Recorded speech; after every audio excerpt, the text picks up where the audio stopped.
জুলাই অভ্যুত্থান জাতিকে ঐতিহাসিক গভীরতায় ঐক্যবদ্ধ করেছে বললেন প্রধান উপদেষ্টা। অমর একুশে বইমেলা উদ্বোধন। মাত্র 6 মাস আগে জুলাই অভ্যুত্থান জাতিকে এক ঐতিহাসিক গভীরতায় ঐক্যবদ্ধ করে দিয়েছে, যার কারণে আমরা অর্থনৈতিক, রাজনৈতিক, প্রাতিষ্ঠানিক এবং মানবিক দিক থেকে বিধ্বস্ত এক দেশকে দ্রুততম গতিতে আবার উদ্দিষ্ট গন্তব্যে পৌঁছানোর জন্য তৈরি করার প্রস্তুতি নিতে সাহস খুঁজে পেয়েছি। কুমিল্লায় যৌথ বাহিনীর হাতে আটকের পর যুবদল নেতার মৃত্যু, ক্যাম্প কমান্ডারকে প্রত্যাহার, দ্রুত তদন্তের নির্দেশ সরকারের।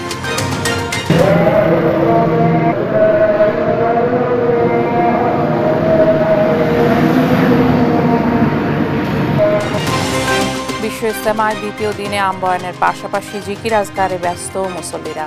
কাল আখেরি মোনাজাত। বিশ্ববিদ্যালয়ের দাবিতে অনড় তিতুমির শিক্ষার্থীরা, অনশনের পাশাপাশি ফের সড়ক অবরোধ, আন্দোলন চালিয়ে যাওয়ার ঘোষণা। পাকিস্তানের বেলুচিস্তানের সন্ত্রাসী হামলায় 18 সেনার মৃত্যু, অভিযানে মারা গেছে 23 সন্ত্রাসী, শেহবাজ শরীফের নিন্দা। এবং বিপিএল পারিশ্রমিক ইস্যু সমাধান না হলে আইনি পদক্ষেপ বললেন ক্রীড়া উপদেষ্টা। ফিক্সিং ইস্যুতে বিসিবির আলাদা কমিশন।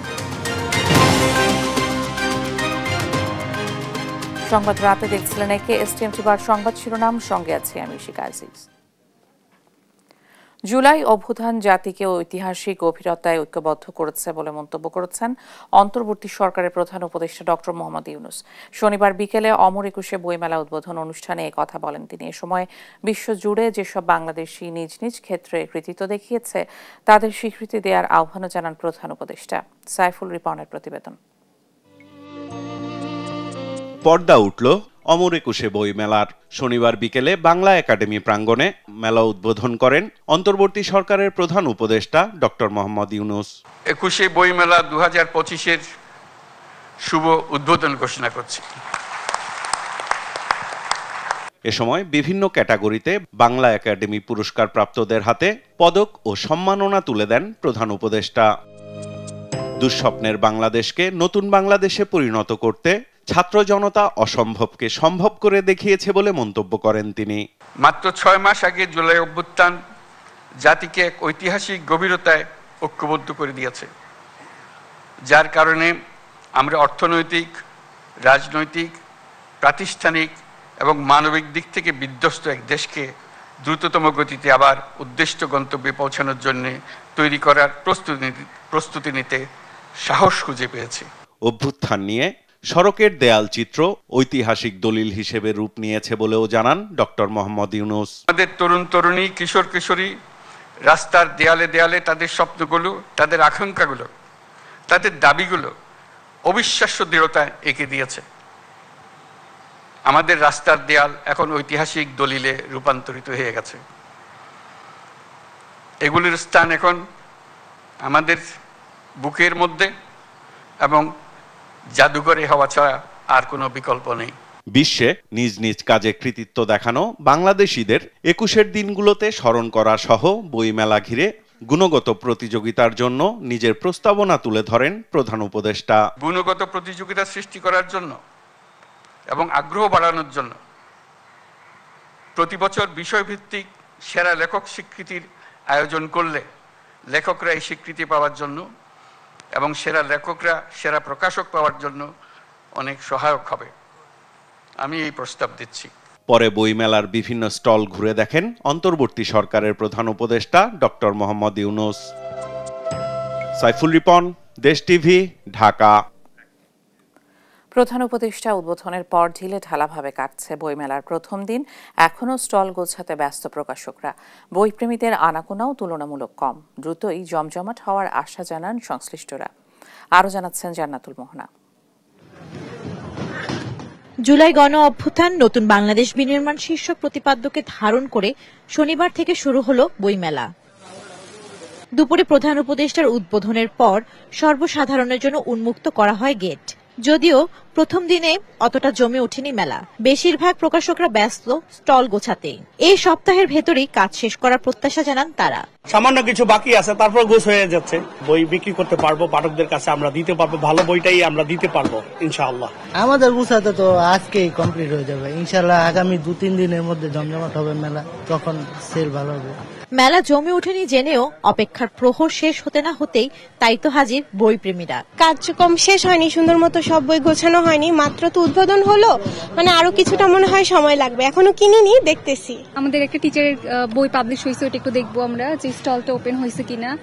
যদি ওপেন হয় তাহলে একটু বইটা দেখবো, যদি কিনতে পারি আজকে কিনে নিয়ে যাবো, নাহলে পরে তো আসতেই হচ্ছে। বিশ্ব সাহিত্য কেন্দ্রের যে স্টলটা, ওটা আসলে অনেক সুন্দর ছিল, মন কাড়ার মতো। এবারের অন্যতম আকর্ষণ বিশ্ব সাহিত্য কেন্দ্রের স্টল। দোতলা বাসের আদলে সেজেছে স্টলটি। ভ্রাম্যমাণ লাইব্রেরির আদলে আমাদের এই স্টলটা এবার বানানো হয়েছে আর কি। তরুণ প্রজন্মকে কিংবা বর্তমান সময়ে যেভাবে বইয়ের আলো ছড়িয়ে যাচ্ছে, সো হচ্ছে এটা আমরা বিশ্ব সাহিত্য কেন্দ্রের কাছে আজীবন কৃতজ্ঞ, কারণ তারা আজকে যেভাবে বই এবং পাঠক বৃদ্ধি করে চলেছে, সো হচ্ছে আসলে তারা সবসময় ভিন্ন কিছু করে এবং আজকেও তারা ভিন্ন কিছু করেছে। 8 ফেব্রুয়ারি ও 15 ফেব্রুয়ারি ছাড়া প্রতি শুক্র ও শনিবার মেলায় বেলা 11টা থেকে দুপুর 1টা পর্যন্ত শিশু প্রহর থাকবে। অমর একুশে বইমেলার প্রথম দিন ঢিলেঢালাভাবে কাটলেও খুব শীঘ্রই জমজমাট হওয়ার প্রত্যাশা জানান পাঠক, লেখক এবং প্রকাশকেরা। বইমেলা থেকে জান্নাতুল মোহনা, দেশ টিভি, ঢাকা। কুমিল্লায় যৌথ বাহিনীর হাতে আটকের পর তৌহিদুল ইসলাম নামে এক যুবদল নেতার মৃত্যুর ঘটনা দ্রুত তদন্তের নির্দেশ দিয়েছে অন্তর্বর্তী সরকার। এই ঘটনায় দুঃখ প্রকাশ করে ইতিমধ্যে ক্যাম্প কমান্ডারকে প্রত্যাহার করেছে সেনাবাহিনী। এদিকে হত্যার সুষ্ঠু তদন্ত ও বিচার দাবিতে মানববন্ধন ও বিক্ষোভ করেছে নিহতের স্বজন ও এলাকাবাসী। সহকর্মী সুমন কবিরের তথ্য ও ছবিতে আরো জানাচ্ছেন আপন অপু। কুমিল্লার যুবদল নেতা তৌহিদুল ইসলামকে যৌথ বাহিনীর অভিযানে তুলে নিয়ে নির্যাতনের পর মৃত্যুর অভিযোগ উঠেছে। হত্যার বিচার দাবিতে শনিবার লাশবাহী গাড়ি নিয়ে নিজ গ্রাম সহ প্রেস ক্লাবের সামনে বিক্ষোভ ও মানববন্ধন করেছে নিহতের স্বজন সহ কয়েকশো গ্রামবাসী। অমানবিক নির্যাতনের কারণেই তৌহিদুলের মৃত্যু হয়েছে অভিযোগ করে ঘটনার সুষ্ঠু তদন্ত ও দোষীদের দৃষ্টান্তমূলক শাস্তির দাবি জানান তারা। ক্ষমাটা চাইছে, এতটুকুই কি যথেষ্ট একটা মানুষের জীবনের জন্য হইতে পারে? আর ওই এই গ্রামে দিয়ে এমন কোনো মানুষ জানে না আমার ভাসুর আর আমার হাজবেন্ড যে কি মানুষ, সবাই কান্না করছে। আমার বিচার চাইতে আসছে, অস্বাভাবিক মৃত্যুর বিচার চাইতে আসছে। আর মিড ক্যাম্প আছে, ওখানকার যে প্রধান আছে ওনার সাথে আমার কথা হয়েছে। উনি আমাকে ফোন করে আশ্বস্ত করছেন যে যারা এই ধরনের অবিচার অন্যায় করছে তাদের বিচার ওনারা করবেন। এ ঘটনায় সেনা ক্যাম্পের ক্যাম্প কমান্ডারকে প্রত্যাহার করা হয়েছে বলে জানিয়েছে আইএসপিআর। ঘটনাটিকে অনাকাঙ্ক্ষিত ও দুঃখজনক উল্লেখ করে উচ্চপদস্থ তদন্ত কমিটি গঠনের কথা জানানো হয়। দোষীদের বিরুদ্ধে সেনা আইন অনুযায়ী ব্যবস্থা নেওয়া হবে বলেও জানিয়েছে আইএসপিআর। এদিকে তৌহিদুলের মৃত্যুর ঘটনা দ্রুত তদন্তের নির্দেশ দিয়েছেন অন্তর্বর্তীকালীন সরকারের প্রধান উপদেষ্টা ডক্টর মোহাম্মদ ইউনূস। এক বিবৃতিতে এ তথ্য জানানো হয়। এর আগে বৃহস্পতিবার দিবাগত রাত 3টার দিকে যৌথ বাহিনীর অভিযানে কুমিল্লার আদর্শ সদর উপজেলা থেকে তৌহিদুর রহমান নামে ওই যুবদল নেতাকে আটক করা হয়। শুক্রবার বেলা 12টার দিকে কুমিল্লা মেডিকেল কলেজ হাসপাতালে তার মৃত্যু হয়। তিনি আদর্শ সদর উপজেলার পাঁচথবি ইউনিয়ন যুবদলের আহ্বায়ক ছিলেন। এই ঘটনায় কোতোয়ালি মডেল থানায় অপমৃত্যুর মামলা করেছে পুলিশ। নিউজ ডেস্ক, দেশ টিভি। নিজেদের স্বার্থে বিতর্কে লিপ্ত থাকলে পলাতক স্বৈরাচার সবচেয়ে বেশি লাভবান হবে বলে মন্তব্য করেছেন বিএনপির ভারপ্রাপ্ত চেয়ারম্যান তারেক রহমান। জানান, স্বৈরাচারের মাথা পালিয়ে গেলেও তাদের দোসররা নানা ষড়যন্ত্রের মাধ্যমে দেশ দখলের চেষ্টা করছে। আর কুমিল্লায় যৌথ বাহিনীর হেফাজতে যুবদল নেতার মৃত্যুর বিচার দাবি করে দলটির মহাসচিব মির্জা ফখরুল ইসলাম আলমগীর বলেন, মানুষ আর বিচার বহির্ভূত হত্যাকাণ্ড দেখতে চায় না। সাইফুল রিপনের আরেকটি প্রতিবেদন। উত্তরা 13 নম্বর সেক্টর খেলার মাঠে বিএনপি চেয়ারপারসন খালেদা জিয়ার রোগ মুক্তি কামনায় দোয়া ও দুস্থ মানুষের মাঝে উপহার সামগ্রী বিতরণ করে ঢাকা মহানগর উত্তর বিএনপি। এ সময় দ্রুত সংস্কার কাজ শেষ করে একটি নিরপেক্ষ নির্বাচনের দাবি জানান বিএনপি মহাসচিব মির্জা ফখরুল ইসলাম আলমগীর। কথা বলেন ছাত্রদের নতুন রাজনৈতিক দল গঠন নিয়েও। নির্বাচন অবশ্যই দেশে হবে, এই নির্বাচনটি হতে হবে সব সময় নিরপেক্ষ সরকারের অধীনে। আমরা চাইব এই অন্তর্বর্তীকালীন সরকার তারা সম্পূর্ণ নিরপেক্ষ থেকে এই নির্বাচনের ব্যবস্থা করবে। ছাত্ররা রাজনৈতিক দল গঠন করতে চায়, আমাদের এতটুকু আপত্তি নেই, বরং আনন্দিত। ছাত্ররা রাজনীতি করবে, আসবে, তারা নতুন দল গঠন করবে, আমরা তাদেরকে স্বাগত জানাবো। তারা তাদের নতুন চিন্তা ভাবনা দিয়ে মানুষের মনের মধ্যে যাওয়ার চেষ্টা করবে, কিন্তু সরকারের থেকে যদি দল গঠন করেন এই দেশের মানুষ সেটাকে মেনে নেবে না। অযথা কনফ্রন্টেশন, সংঘাতমূলক কোনো কথাবার্তা রাজনীতির মধ্যে না আনাই ভালো হবে, আমরা যা আশা করি। এদিকে ব্রাহ্মণবাড়িয়া জেলা বিএনপির দ্বিবার্ষিক সম্মেলনে ভার্চুয়াল মাধ্যমে যুক্ত হয়ে বিএনপির ভারপ্রাপ্ত চেয়ারম্যান তারেক রহমান বলেন, যে কোনো মূল্যে ধরে রাখতে হবে ঐক্য। আজকে যদি আমরা শুধুমাত্র নিজেদের স্বার্থ রক্ষার জন্য যদি তর্ক বিতর্কে লিপ্ত থাকি, সবচেয়ে বড় লাভবান কে হবে? সবচেয়ে বড় লাভবান হবে সেই পালিয়ে যাওয়া স্বৈরাচার হবে সবচেয়ে বড় লাভবান। যে কোনো বিষয়ে জনরায় পেতে ভোটাধিকার নিশ্চিত করা জরুরি বলেও মন্তব্য করেন বিএনপির ভারপ্রাপ্ত চেয়ারম্যান। আমরা দেখি তাদের মধ্যেও এরকম বিভিন্ন বিষয়ের বিতর্ক থাকে, কিন্তু দিন শেষে সেই বিতর্কর বিষয়গুলো তারা জনগণের উপরে ছেড়ে দেয় এবং জনগণের মতামতের ভিত্তিতেই সিদ্ধান্ত গ্রহণ করা হয়। অর্থাৎ বিভিন্ন মতামত বিভিন্ন ব্যক্তি বা দলের পক্ষ থেকে জনগণের সামনে উপস্থাপন করা হয় এবং জনগণের কাছে সেই দায়িত্ব দেওয়া হয়, জনগণ যেটিকে গ্রহণ করবে সেটিকেই গ্রহণ হিসেবে ধরে নেওয়া হয়। এবং সেটি করার উপায় কি? সেটি করার একমাত্র উপায় হচ্ছে নির্বাচন। বিএনপিকে দেশের মানুষের পাশে থাকতে হবে উল্লেখ করে ঐক্যবদ্ধ থাকতে ও দেশ পুনর্গঠনের প্রতিজ্ঞাবদ্ধ হতে নেতাকর্মীদের নির্দেশনা দেন বিএনপির ভারপ্রাপ্ত চেয়ারম্যান তারেক রহমান। সাইফুল রিপন, দেশ টিভি, ঢাকা। যারা মানুষ খুন করেছে, গণহত্যা ও মানবতা বিরোধী অপরাধ করেছে তাদের বিচার হতে হবে বলে মন্তব্য করেছেন জামায়াতে ইসলামীর আমির ডাক্তার শফিকুর রহমান। শনিবার সুনামগঞ্জে জামায়াতের কর্মী সম্মেলনে তিনি কথা বলেন। এখনও অনেকে গুম আছেন জানিয়ে ডাক্তার শফিকুর রহমান বলেন, অগ্রাধিকার ভিত্তিতে এসব অপরাধের বিচার করতে হবে। এ সময় জামায়াতের সমালোচকদের সাধুবাদ জানিয়ে তিনি বলেন, যত বেশি সমালোচনা হবে দল ততই শুদ্ধ হবে। রাজনীতিতে ধোঁকাবাজি দেখতে দেখতে মানুষ ক্লান্ত বলেও মন্তব্য করেন জামায়াত আমির।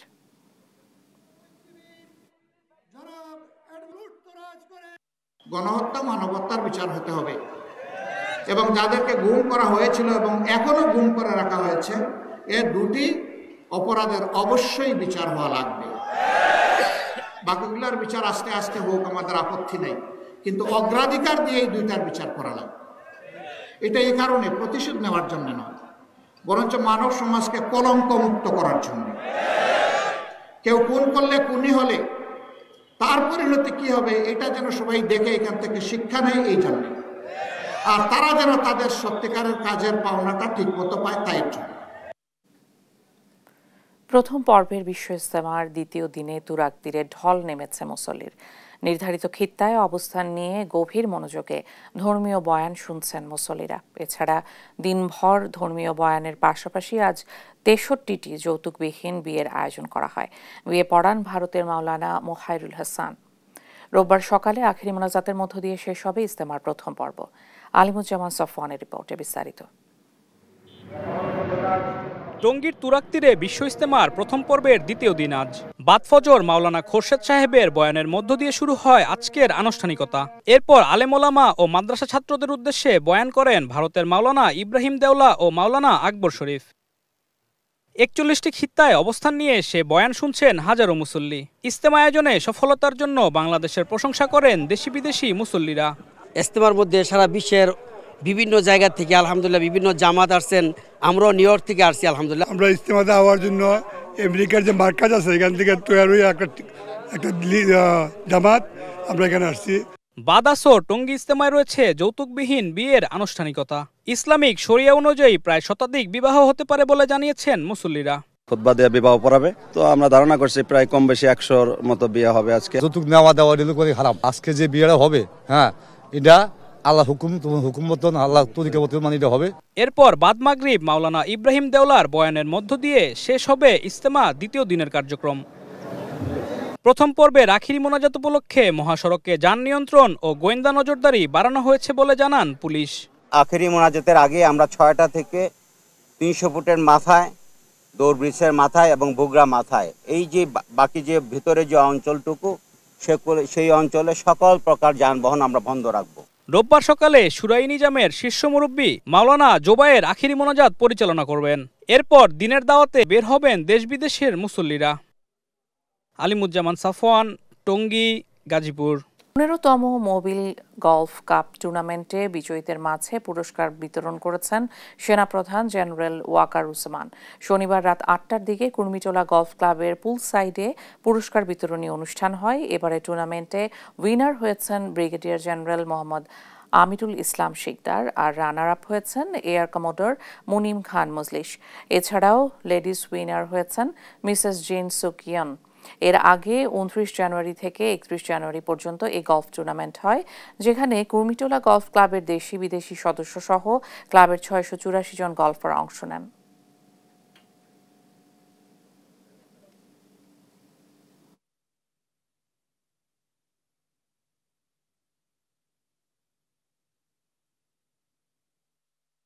And thanks to Kurmitola Golf Club for